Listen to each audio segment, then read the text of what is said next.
Alrighty, what's up everybody? Today I'm going to show off my Invoked Shaddoll Dogmatika deck profile. I managed to go back to back locals, going undefeated. One of them being a box tourney. And I've just been having a blast with this deck right now.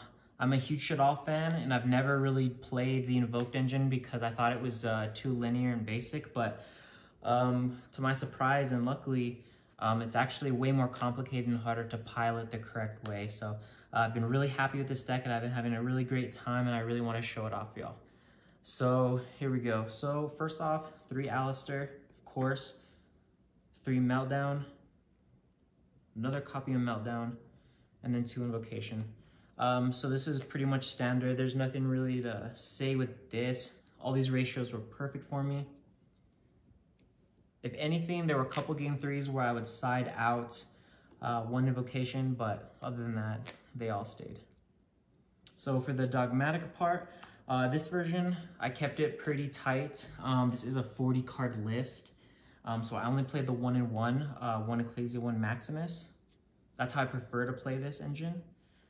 3 Nadir, just a 1 punishment. So this is literally it for this package. I just wanted to keep it very concise. I'm fitting a lot of different engines. There's 4 different engines in this deck with plain hand traps. So everything had to be pretty concise and to the point.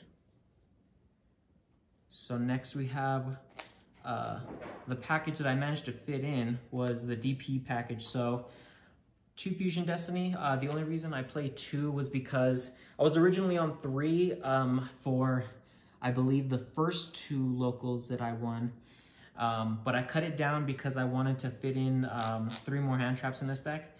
And I found a lot of the time when I was thinking of what to cut that I was making DPE a lot with Verte turn 1 because there's lots of combo sequencing where you can make Verte right away, and so I just cut that down. 1 Celestial, 1 Dasher. I just sold my Dasher, trying to get that ulti, so for now this is just a proxy, but this is Dasher, of course. Trying to upgrade my rarities on both, so hopefully if I post another video of this, I'll have the upgrades for that. But yeah, very small package for that. So for the most important part of the deck is the Shaddolls. I'm a huge Shaddoll fan, and I believe that that's what carries this deck, and I'll explain why all my ratios are like this. So 2 Wendy, 2 Squamata, 2 Hedgehog, 1 Beast, 1 Dragon, and then 1 Aerial. So I was playing 3 of each of these. I cut them down for space because I've always been a fan of 3, but this seems to work out perfect.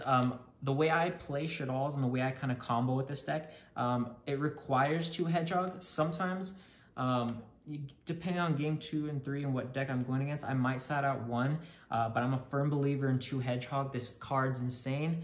It searches the best cards in this entire deck, and I just believe you have to make 2. And I can explain later with like a test hand or something of why I do that. And then 1 of each of these in this deck, that's all you need. You don't need any other Shaddolls in this deck. This is literally the perfect lineup, and if you know how to play right, these will literally get you wherever you're trying to go with the deck. So these are perfect. Wouldn't change anything. So for the Shaddoll spells, I played 2 L, and then obviously 3 Shaddoll Fusion, 1 Schism, and then 1 Resh. So originally I was also playing 3 of these when I would play my more pure Shaddoll deck. This card is insane. I'd say 70% of the time I'm actually searching this turn 1 over Schism, because this is how you play around, you know, like the main deck, like Cosmic's Twins, stuff like that. This is also how you play around IO going second. This card's incredible. People really underestimate this card. I only cut it down to 2 for space purposes, which has worked out fine, but yeah, I'd rather play 3 than 1 of this. This is incredible. 3 Shaddoll Fusions, self-explanatory. 1 Schism, it's an incredible card. And then Resh, this is what lets me quote-unquote combo in this deck turn 1. A lot of the time, I'm sending this turn 1 if I had like a Shaddoll Fusion, let's say Shaddoll Fusion, a light target and like a Squamata, go Construct, send Resh, Squamata send like a Wendy set Hedgehog. Effect Engrave, Banish, Flip Up the Hedgehog, Search Like an L or something, Link Off Verte, Verte Effect, Summon DPE, and then you have either a Schism or L, depending on, you know, what your hand is looking like. So these cards are incredible. This is the backbone to any Shaddoll Invoked deck, and these are the most important cards in the deck in my opinion. So, and if you learn how to play them right and kind of manage your resources, that's really all you need. And so next, so for my 6, I guess you could say flex spots, I played 3 Imperm. This was nice. I kept this in because the way I play this deck is I wanted my game 1s, whether I lost die roll or not, to be like really good, and I wanted my 6 card to do a lot, and so that's why I also played 3 Droplet on top of that. So my theory behind this for these locals that I went to was really game 1. I wanna cover everything because really if I win die roll, I go first. But if I lose die roll, I want to pretty much break any board that there is. So these were perfect for the week and a half or so that I played these, and they just put in work. Like literally, like Meltdown, Shaddoll Fusion in one of these going second can pretty much break any board. These cards are just incredible. Shaddoll Invoked that pretty much already breaks established boards already, but this just adds on to it, and it's just incredible. So yeah, wouldn't change these either. Alrighty, so for the extra, so this is a 40 card list like I mentioned. So extra, of course, 1 DPE. This card's insane. There's really not much to say about this. Just adds a nice level of you know, spice, if you want to call it, to this deck for 4 engines. It puts in work all the time.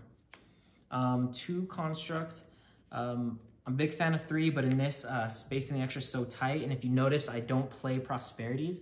I cut the Prosperities because I'm a big fan of using every card in this extra deck to its fullest potential. And it's honestly, it's just not worth it. I think if you make your main deck better, you don't need Prosperity in this at all. Even if I were to cut the DPE engine, I would not put in Prosperities. I don't believe it's worth it whatsoever. So 2 Construct, 2 Winda, self-explanatory, 2 Apgalone, same thing. Don't play one of this. There's no reason to. This card's insane. Literally Meltdown Shaddoll Fusion, going second against like a PK board, for example, is just an auto win because you're summoning this. They can't respond. This Apgalone is insane. This is arguably why if Winda ever gets banned, we're still able to play, is because of this card. So this card's incredible. People just don't understand like how good of a card Apgalone is. That's it for the Shaddolls. So for the Invoked fusions, 1 Makaba. I always wish I had 2. I always want to play 2, but it never comes up, so I just keep it at 1. 1 Kaliga. This was different. So this was for a the third locals for the Winnabox that I decided to play this. It's actually won me a matchup against a Tri-Brigade Lyralist deck. It was game 3. I managed to put this up, and my opponent couldn't put enough damage on board because of this, and they could only attack with 1, so I ended up getting it in time, and this card, perfect meta call for that locals. It just put in work. It was insane. And then Agoides, of course. This card's insane. I summoned it like once or twice, but it does come up, and it's mandatory to play in this. So literally just these 3 for the Invoked portion of the extra deck. Next, what we have is the 1 Entis, mandatory. You just need that. Now I'm gonna go over the links. So of course the Artemis, Gravity Controller, and then Verte. I've seen a couple people cut the Gravity Controller. To me, this is non-negotiable, keep in. This comes up so much, and if you manage your zones correctly, this will literally be the 1 card that adds you an extra resource, which could be that extra Schism, that extra L, that extra Shaddoll Fusion, or something like that. These are self-explanatory, but Gravity Controller, I would never cut this. This card's amazing. And the effect when it battles has actually come up once or twice for me. And then the 15th card, which is one of the main reasons I don't play Prosperity, is because I play Omega. And I have one matchup specifically which really illustrates why this card is insane and why I play it and why I will never cut it from this type of list. Is because I played The first time I played against the Shark deck, I had no main deck outs to the Xyz that has the Shark as the material, and so I had to think on my feet when that card first got dropped, and once I realized I had no outs, I had to kind of think outside the box. So I noticed my opponent, he'd already said he was on 40 cards, and he'd activated Desires, and so I was like, okay, well, maybe I can just kind of like outgrind him and get to the point where I have more cards in my deck and he scoops or something. And that's basically how it went. It was a 35-minute game one. I had sent Omega, I believe it was 3 times. I don't think it was 4. I'm pretty sure it was 3 times, whether it was off Nadir or Punishment. And this is what allowed me to keep cycling. I recurred Punishment twice, and then I think an Apgalon. And so because I was able to recur, even though I wasn't able to like play or anything, I was able to keep, slowly establishing a little board that would be able to counteract once he decided to play. And it wasn't until finally he had tried to attack a Makabo where I had an Alistair in hand and I discarded that to put damage up. So then I put him on a clock where it was like, okay, now you have to play or you have to scoop. And so we went into game 2 and there wasn't enough time and I ended up winning. So this card's incredible, puts in so much work. So for the side, I decided to we'll talk about these first. So I played 3 Droll in the side. So Droll was actually only in the side for the first 2 locals. For the Winnabox, I actually mained this instead of Droplets because I thought there was going to be a lot of Tri-Brigade Bird and then Flunder and even a couple Dragon Link. So the first 2 tournaments, this was side. The third one, this was mained and Droplets were out. This is just the best hand trap right now. This card's incredible. It's really nothing to say. This card's insane. And it being a spellcaster level 1 comes up, when you're linking into things. So this card's great. I also played 3 Evenlies. This card is also just one of those blowout cards. It's just insane right now. Everyone's on IO, anti-spells and all that. This card is just basically like, I hope you have Judgment or I'm going to drop this in its game. Even though I have an easy time against PKs, sometimes I'll still play this going second just as that extra blowout card. And it's just incredible, really. Like, Evenly is one of the best cards this format. Next, as more back row hate, I played 3 Cosmics. So there was one other 1-card difference in the main that I didn't bring it with me because I took it out for the 3rd tournament, but I was main decking 1 Pinkertops as like my one like main decked IO out. When I know my opponent's gonna play that, like if I'm going against Sword Soul or something, I'll probably put these in because they're just always drawing that off of Moye. This is my IO out. This is my back row hate. I want to banish it. I don't want stuff going to the grave. I want to banish Fog Blades. I want to banish Eldritch cards. Cosmic's just, the best back row hate card right now, in my honest opinion. And so it's just incredible. I'd even consider maining 1, to be honest. Like, it's just so nice. I decided to side in 3 Token Collectors. I actually never saw this card. The only reason I played this was because when I played Sword Soul and I chose to go first on a game 2 or 3, I wanted a card that I could keep in.